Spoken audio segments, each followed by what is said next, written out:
High all. நான் இன்னைக்கு அப்பான வாயு முத்ரா எப்படி ப்ராக்டிஸ் பண்ணுறதுன்ட்டு சொல்கிறேங்க. அப்பான வாயு அப்படிங்கிறது பஞ்ச வாயுக்களில் ஒரு முக்கியமான வாயு. இது வந்து ஒரு டவுன்வர்ட் ஃபோர்ஸ்.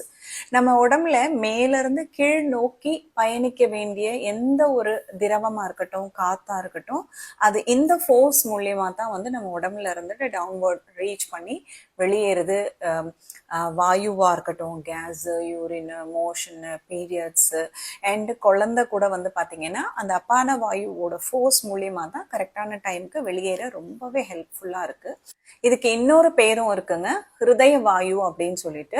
ஸோ காற்று நம்ம உடம்புல இருந்து டவுன்வர்ட் ஃபோர்ஸில் சரியா போகலை அப்படின்னும் போது அது மேல் நோக்கி பயணிச்சு இதயத்தில் வந்துட்டு ஒரு அழுத்தத்தை கொடுக்கும். அப்போ இந்த அப்பான வாயு முத்ராவை ரெகுலராக ப்ராக்டிஸ் பண்ணும்போது பார்த்தீங்கன்னா அந்த தேவையில்லாத திரவமாக இருக்கட்டும், காத்தா இருக்கட்டும், எந்த ஒரு வேஸ்ட் திங்கும் நம்ம உடம்புல தேங்கி இருக்காம உடம்புல இருந்துட்டு வெளியேறிடும். இதன் மூலியமா ஹார்ட்டுக்கு வந்து நல்ல ஒரு ரிலீஃப் கிடைக்கும்.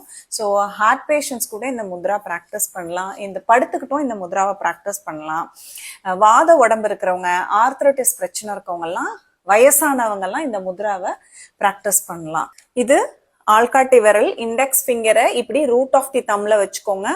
நடுவிரல், மோதிர விரல் அண்ட் தம் கட்ட விரல் இதெல்லாம் சேர்த்து இப்படி இருக்கணும். சுண்டு விரல் மட்டும் இப்படி நீட்டி இருக்கும், மான் முகம் போல இப்படி இருக்கும்.